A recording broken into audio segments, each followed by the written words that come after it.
Shalom, Kahalo Yahweh, Bashim Yahushua, Bahashim Rakah Kodash. Double honors to the elder apostles of GMS, including the elders that came before them that taught us the truth. Shalom and salutations to all the brothers out pushing the word in truth and in sincerity.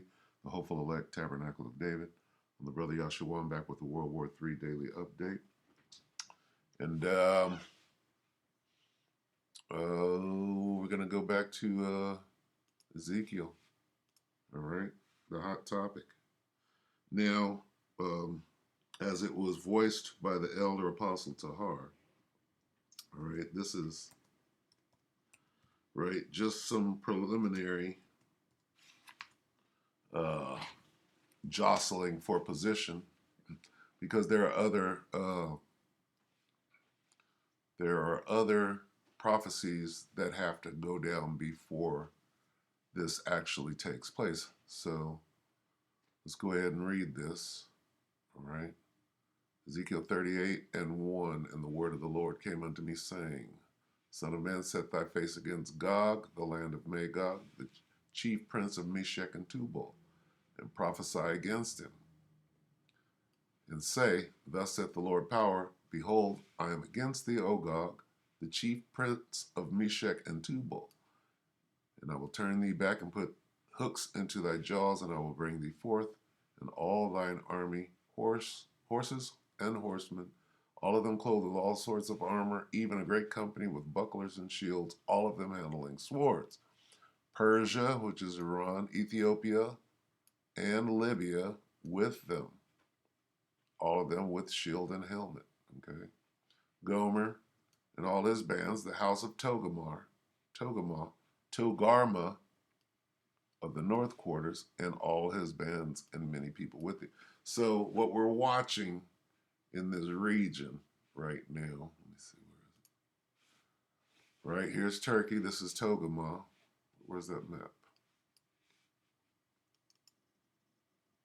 So lucky, bear with me. Okay, so Gomer is Turkey, Togarmah is Syria.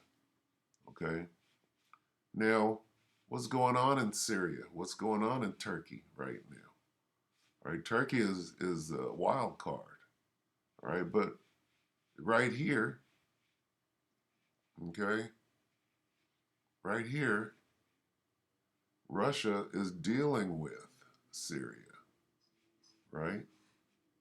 Russia is dealing with Turkey and Syria.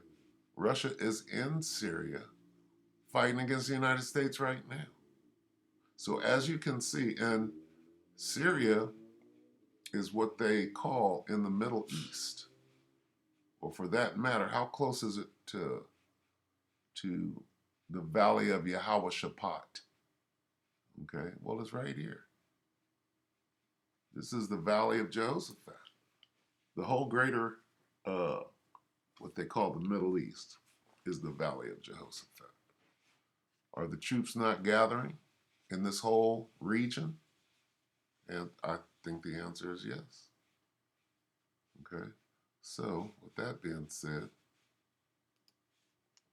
all right, let's, what we'll do is we'll watch this and then a couple other things, and we'll come back and get a couple of precepts. Okay. Conflict tension in Syria is increasing day by day. Syria is home to many countries and many militant groups. The USA is in the region both to protect Israel from Iran and to end terrorist groups such as ISIS and Al-Qaeda. But the consequences of the conflict between Iran and Israel are hurting the US military. Israel may have many reasons to attack Iran or Iran to attack Israel, but Iran knows that when it attacks Israel, it will be met with a very harsh military operation. As a result of this, Iran-backed militant groups are attacking U.S. bases in Syria due to the U.S.'s moderate attitude towards Iran. And Persia, or Iran, is in Syria. Who else is in it? The Israelis are over there bombing in Syria. Okay? So basically, by proxy, World War III is already jumping up. The U.S. Army regularly carries out operations against members of ISIS and Al-Qaeda in Syria. Last Wednesday, ISIS killed 10 workers by ambushing the bus of civilian oil workers working in the US-controlled Deir ez-Zor region. After this attack near the US base, the US airstrike fell on the agenda like a bomb. However, this airstrike was probably not a retaliation against ISIS, but rather a retaliation for the recent heavy attack by Iranian-backed militants on Al Tanif and other American bases. Okay, so,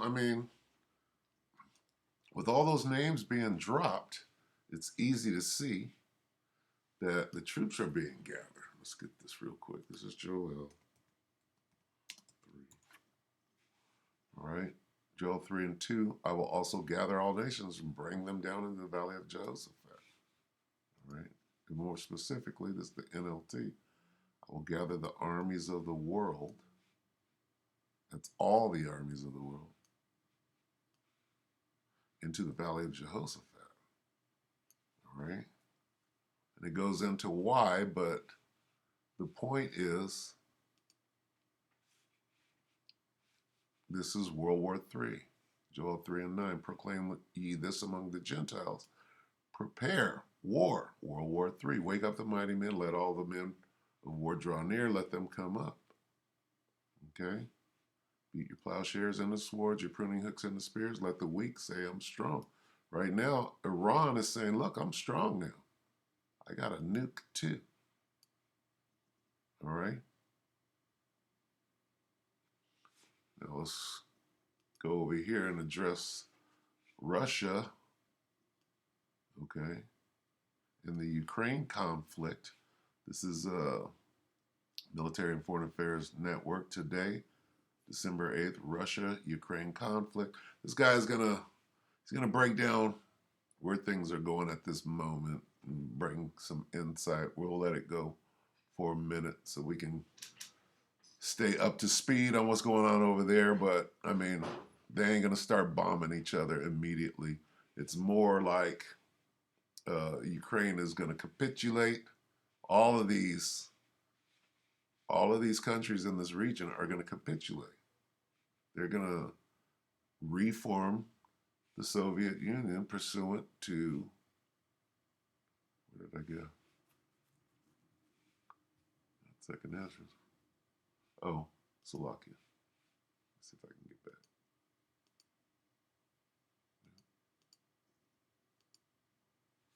According to Ezekiel 38 and 4, and I will turn thee back and put hooks into thy jaws. Okay? Reform the Soviet Union. Okay, so let's watch a little of this. Good day, and welcome to another edition of the Military and Foreign Affairs Network. I am your host, the voice of reason. In today's issue, we're going to continue coverage of the ongoing crisis between Ukraine and the West and the Russian Federation. And we're going to look at both kind of how we got here, and we're going to look at history.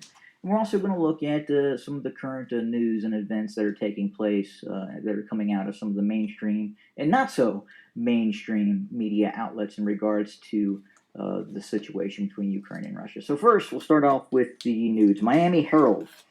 Putin, Russia will submit security proposals to U.S. in a week. The Hill. Expect shock and awe if Russia invades Ukraine.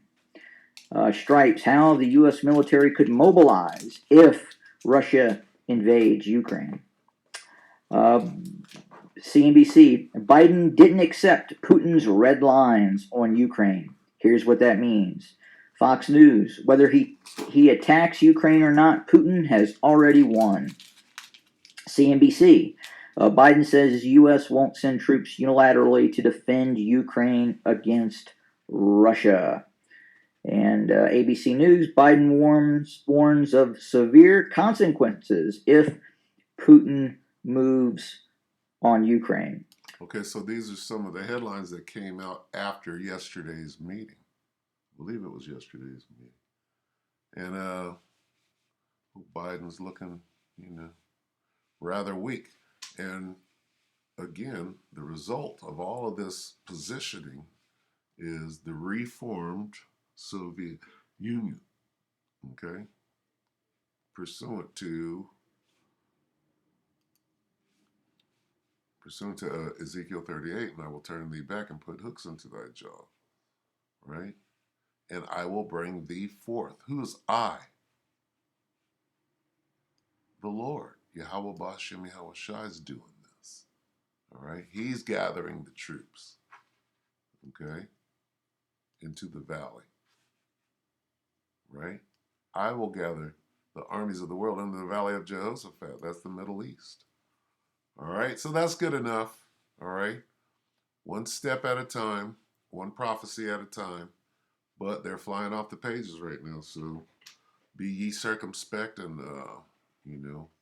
get ready for what is to come, because it's going to be an earth shaker. So with that, we hope that the elect were edified. And until tomorrow, shalom.